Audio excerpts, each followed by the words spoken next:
నమస్తే, welcome to Telangana 9 news. నేను మీ రమేష్ బాబు, వరంగల్ జిల్లా. తెలంగాణ రాష్ట్రంలో స్థానిక ఎన్నికల నగారా మోగిన సంగతి మనందరికీ తెలిసిందే. అయితే ఈ ఎన్నికల కమిషన్ 3 విడతలుగా చేయడం జరిగింది. 11వ తారీఖు ఒక విడత, 14వ తారీఖు ఒక విడత, అలాగే 17వ తారీఖు కూడా ఒక విడత జరిగింది. అయితే హన్మకొండ జిల్లాకు సంబంధించి 2వ విడత అంటే 14వ తారీఖు ఎలక్షన్ కమిషన్ ఎన్నికలు నిర్వహించడానికి సిద్ధపడ్డది. ఈ ఎన్నికలకు సంబంధించి ఆయా పార్టీల అభ్యర్థులను కూడా ఖరారు చేయడం జరిగింది. ఈ హన్మకొండ జిల్లా ఐనవోలు మండలం పంతిని గ్రామంలో ప్రస్తుతం ఉన్నాం. కాంగ్రెస్ పార్టీ, ఈ గ్రామంలో కాంగ్రెస్ పార్టీ బలపరిచినటువంటి వ్యక్తి ఇప్పటికీ ఉప సర్పంచ్గా గ్రామానికి ఉప సర్పంచ్గా పనిచేసి ప్రజల మన్ననలు పొందుతూ ప్రజలలో తన ప్రచారంతో వినూత్నంగా దూసుకువెళ్తున్నటువంటి వ్యక్తి. ఆ వ్యక్తి బండి మహేందర్ గౌడ్ గారు మనతో ఉన్నారు. మరి ఆయనతో పాటు గ్రామస్తులు అలాగే సపోర్టర్స్ కూడా ఉన్నారు. మరి అన్నగారు ఇన్ని రోజుల నుంచి తిరుగుతున్నారు, ఎలాంటి స్పందన వస్తుందన్న విషయం కూడా తెలుసుకునే ప్రయత్నం చేద్దాం. రండి అన్న. నమస్తే. నమస్తే అన్న. ముందుగా మీకు కంగ్రాచులేషన్.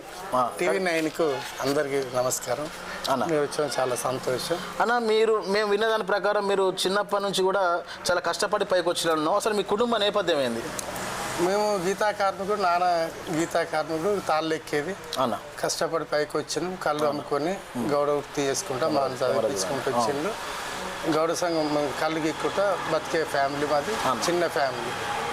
చిన్నప్పటి నుంచి కూడా మీరు కష్టపడి అంటే కష్టపడే 10 కేజీలని కూడా నేను ఇక్కడ ఎంక్వైరీ చేసుకుంటే తేలింది. చాలా అద్భుతం అనిపించింది. మీకు పార్టీ టికెట్ రావడం కూడా చాలా మంది హ్యాపీగా ఫీల్ అవుతున్న సంగతి తెలుసు. మీరు తిరుగుతుంటే మీకు ప్రజల నుంచి ఎట్లాంటి స్పందన వస్తుంది? ప్రజల నుంచి ఇప్పుడు మా కాంగ్రెస్ గవర్నమెంట్ వచ్చి 2 ఏళ్ళు అవుతుంది. ఈ 2 ఏళ్ళలోనే ప్రతి మహిళా ముఖంలో కళ కనిపిస్తుంది. ఇందిరా ఇండ్లు ఇప్పుడు మేము 46 ఇండ్లు మా పంతిని మేము తీసుకొని రావాల్సి వచ్చింది. ప్రతి ఒక్కరు ఇల్లు కట్టుకున్నారు, సంతోషపడుతున్నారు. ప్రతి మహిళ ఎక్కడికి పోయినా, మేము ఇక్కడ వరంగల్కి పోయినా ఎక్కడికి పోయినా రేవంత్ అన్న ఆడవాళ్ళకు ఉచిత బస్సు పెట్టిండు. సన్న బియ్యం ఇంట్లో మేము ఇప్పుడు కడుపు నిండా అన్నం తింటాను అంటే సన్న బియ్యం కూడా వస్తున్నాయి. ఇంకా మహిళలు ఎక్కడికైనా హాస్టల్ పిల్లల దగ్గర వాళ్ళంటే ఉత్తాబేది. ఈ రోజులలో పండ్లు పట్టుకొని పోతారు, వాళ్ళు సంతోషపడతారు. అయ్యో బస్కిరాలతో పండ్లు కొంచపోడు. ఇంకా లాంగ్ టూర్లో పోయేటోళ్ళు 2 రోజులు కూలీ పోయి వాళ్ళు తినడానికి కూడా నోట్లేళ్ళు పెట్టుకొని బస్కిరాలకు కావాలి కదా, ఎక్కడ పోతాడు. బస్కిరాలు లేకుండా 2 రోజులు కూలీ పోయి బస్కిరాలు పోయి అటు వెయిట్ వచ్చేది. ఇప్పుడు వాళ్ళు పనికి పోకుండా మంచిగా సంతోషంగా పోయి కొన్ని పండ్లు కొంచపోడా లేకపోతే ఎక్కడ పోయినా తృప్తి, వాళ్ళు మేము పోయినా కూడా సంతోషంగా పోయి వస్తాను. అదొకటైంది. ఇప్పుడు వాళ్ళు చుట్టప్పుడు వస్తే అయ్యో దొడ్డు బియ్యం పెడితే మంచిగా అయ్యి కాకపోడు కూడా వాళ్ళు వచ్చిన చుట్టపని కూడా సంతోషం లేకుంటుండేది. ఇప్పుడు ప్రతి ఇంటి వారికి వాళ్ళు సంతోషంగా రాయడానికి పెడతారు, భోజనం తినిపించి పంపించే పాత రోజులు గుర్తొస్తాను. ఇన్ని రోజులు అది లేకుంటుండే, వస్తేనే బియ్యం లేని వాళ్ళు ఛాయ్ ఇచ్చి పంపేది. ఇప్పుడు ఛాయ్ లేదు, అన్నం తినేది పోనిస్తలేము. గత 10 ఏళ్ళు చూసినాం మనం, ఎక్కడ అన్నం పెట్టకపోయేది, ఛాయ్ ఇచ్చి పంపేది. ఇప్పుడు మా గవర్నమెంట్ వచ్చిన కానీ ప్రతి ఒక్కరు అన్నం తిని మంచిగా సంతోషంగా నవ్వుకుంటూ పోతారు. ఇది బస్సు ఒకటి ఉంది. ఇంకా మహిళలకు ఇప్పుడు రుణమాఫీ, వాళ్ళు రుణమాఫీ ఎంత కృషి అవుతారో మీకు కూడా తెలుస్తారు. తిరుగుతున్నారు, మీకు అన్నీ చెప్తాను. ఎక్కడ పోయినా మాకు ఘనస్వాగతం పలుకుతారు, రాండి రాండి అని. ఇప్పటికి కూడా ఇంకా మాకు ఒక 30-40 ఇండ్లు ఎమ్మెల్యే గారి దగ్గర పెట్టిన అంటే సుధాకర్ అన్నది కూడా చెప్పడం జరిగింది. వాళ్ళు 50 ఇండ్లు ఎలక్షన్లు అయిపోయినాకనే పెట్టడం జరుగుతుంది. 50 ఇండ్లు అయితే మా ఊళ్ళో నిరుపేద అనేది ఉండదు.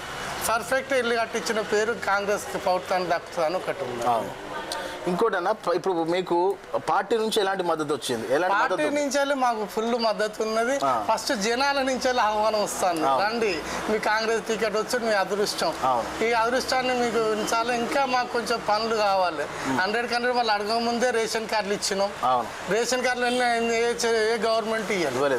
ఈ 10 ఏళ్ళ కాంచాలు ఊళ్ళలో పోతే కిల్లు పెట్టిన చరిత్ర లేదు. ఇప్పుడు ఈ 10 ఏళ్ళలో ఏ ఊరి పోయినా 50 ఇళ్ళు వచ్చినాయి, అందరు ఖుషి అవుతారు. 10 ఊళ్ళో ఇల్లు పెట్టుకోరంటే ఇప్పుడు వద్దు, అందరికి వచ్చినాయని ఖుషి అయి మొక్కుతాను. మా ఊళ్ళో ఇంకొక 30-40 ఇండ్లు ఉన్నాయి, ఇంకా 30 వెళ్తాయి కావచ్చు. అన్ని ఏరంగి ఇంకెవరు మిస్ అయ్యాక కూడా 30 అయితే మొత్తం పంతిర్లో ఇందిరా మీన్లో ఫుల్ సక్సెస్ అవుతుందండి. ఎక్కడ ఎమ్మెల్యే గారు సుధాకర్ గారు ఒక్కటే చెప్పడం జరిగింది, పేదవాని దగ్గర ₹1 తీసుకోవద్దు, ఇల్లు కట్టేటోళ్ళ దగ్గర వాళ్ళకి ఏది కావాలంటే అది ఇసుక కూడా సహాయం చేస్తాను, మొరం కూడా మేము కొట్టియడం జరుగుతుంది. ఎక్కడ సిమెంట్ సాలాకి వీలైనంత వరకు ఫోన్లు చేసి తక్కువ రేట్లకి ఇప్పిస్తాం. వాళ్ళు డబ్బులు కొంచెం లేట్ అయినా కూడా చెప్పుకుంటే ఇల్లు కట్టించుడు, ఇవన్నీ కార్యక్రమాలు నడుస్తాను. ఇప్పుడు ప్రభుత్వ పథకాలు ఖచ్చితంగా మీ గెలుపుకు సహాయం పడతాయని అంటున్నారు. 100% సహాయం. అయితే మొన్న 4 రోజుల కిందట ఎర్రబెల్లి దయాకర్ రావు వడ్లకొండ పర్వతగిరి మండలం వడ్లకొండలో మాట్లాడుతూ ఈ చీరలకు సంబంధించి ఇందిరమ్మ చీరలకు సంబంధించి ఒక కామెంట్ చేసి అది మీకు తెలిసే ఉంటుంది. ఇందిరమ్మ చీరలు ప్రతి మహిళలు సంతోషపడతారు. కొంచెం ముసలలో రాలే కానీ ప్రతి మహిళ వాళ్ళకు గాడ్రా గ్రూప్లోకి ఇచ్చుకుంటే వాళ్ళు ఇస్తే గింత ఉంకబెట్ల మా చీర ఎక్కడ కాలబెట్టినట్టు కానీ ఇక్కడ కానీ ఏమన్నా చూడలేదు ఎక్కడ మనం వినలేదు. అంటే చీరలు ఎంత సంతోషపడతారో కట్టుకుంటే వాళ్ళు ఊళ్ళలో మంచిగా ఫంక్షన్లోకి పోతారు. మరి ప్రతిపక్షం ఎందుకు ఒక్కొక్క చీర 1200 పెట్టి మన మీద 450 కోట్ల రుణాలు తెచ్చిండ్రు, అది ఫేక్ అని చెప్పేసి ఎర్రబెల్లి దయాకర్ రావు అంటున్నాడు. ఎర్రబెల్లి దయాకర్ రావుకు గతంలో ఒక ఆమె తెలివనా వచ్చి చేసింది అంటే మనం మీరే అర్థం చేసుకోవాలి. అది ఇప్పుడు తెలివని వాళ్ళు క్యాండిడేట్ వచ్చి ఓడిపోయిందంటే ఏందో మీరే అర్థం చేసుకోండి. ఇప్పుడు కాంగ్రెస్కి అయితే 100% మద్దతు ఉంది. ఇప్పుడు మీరు ఎన్ని రోజులు తిరుగుతున్నారు కదా, గ్రామంలో ఏ సమస్యలు ఉన్నాయని మీరు గుర్తించింది ఎక్కువగా? గ్రామ పంచాయతీ ఇంతవరకు గ్రామ పంచాయతీ లేదు మా ఊళ్ళో. ఫస్ట్ వచ్చాను గ్రామ పంచాయతీ ఒకటి ఇంబడే శాంక్షన్ చేసి దాన్ని రూపురేఖలు మార్పి పంతిన్ విలేజ్ ఫస్ట్ వస్తుంది వరంగల్ నుంచి వెళ్ళి ఆ గ్రామ పంచాయతీ నీట్గా చేయడం ఒక లక్ష్యం. ఎక్కడెక్కడ ఇండ్లు లేవు అదొకటి. ప్రతి మహిళలు ఇంటిలో పోతే కరెంట్ అయితే మంచిగా సంతోషపడతారు. కరెంట్ కానీ గ్యాస్ కానీ మేము అడుగుతుంటే వాళ్ళు ఛాయిస్ ఇస్తారు. ఎందుకని పని చేస్తుంటే అన్ని చేసిలు కదా అంటారు.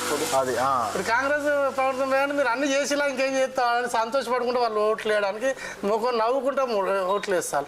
కొంతమంది డబ్బుతోడు కొంటాం అంటే ఏ డబ్బు పెట్టినా వాళ్ళ ముఖం మీద కొడతారు తప్ప ఓటు వేసే పరిస్థితి లేదు. ఓకే, బీఆర్ఎస్ బీజేపీకి. ఓకే, ఇప్పుడు మీరు సర్పంచ్ అయిన తర్వాత ఎలాంటి మీ ఎజెండా ఏమైనా ఉందా? అంటే ఈ పనులు చేద్దామనే ఎజెండా ఏమైనా? 100% ఉందండి. చాలా ఎజెండా ఏంటి? పేదవాళ్ళకి ఎక్కడ ఇల్లు లేదో ఫస్ట్ వాళ్ళకి ఇస్తాం. ఇంకోటి గ్రామ పంచాయతీ నీట్గా చేస్తాం. ఇంకా ప్రాబ్లం ఏది ఉన్నా నీళ్ళ ప్రాబ్లం నీళ్ళది ఒకటి ఏది ఉన్నా వాళ్ళకి అనుకూలంగా వాళ్ళ నోటి మాట లెక్క మెదులుకుంటా వాళ్ళతో ఉండాలని ఉంది. వాళ్ళు అడగక ముందే హాస్పిటల్లో కానీ ప్రతి హాస్పిటల్ ఏది వచ్చినా హాస్పిటల్ తీసుకోపోవడం, ఏదన్నా కష్టం వస్తే పోలీస్ స్టేషన్కు ఏది వచ్చినా గ్రామ పంచాయతీ నుంచి మేము గెలిచినాక ప్రతి ఒక్కటి చేయడం జరుగుతుంది. 100% కాంగ్రెస్ పార్టీ గెలిచిందని ఆల్రెడీ చెప్తున్నారు. చూశారు కదా, మరి బండి మహేందర్ అన్న గారితో మనం ఇప్పటిదాకా ఉన్నాం. అన్న గెలుపు ఆల్రెడీ తను నవ్వుట్లనే తెలుస్తూ ఉంది. అన్న ఆల్రెడీ గెలిచినంత సంతోషంగా ఉన్నది. ఇక్కడ ఏంటంటే ప్రజలు బ్రహ్మరథం పడుతున్నారని చెప్పేసి ఏదైతే కాంగ్రెస్ ప్రభుత్వం పథకాలు తీసుకొచ్చిందో ఆ పథకాలు ఖచ్చితంగా నన్ను విజయవంతం వైపు నడిపిస్తాయని కూడా అన్నగారు ధీమా చేస్తున్నారు.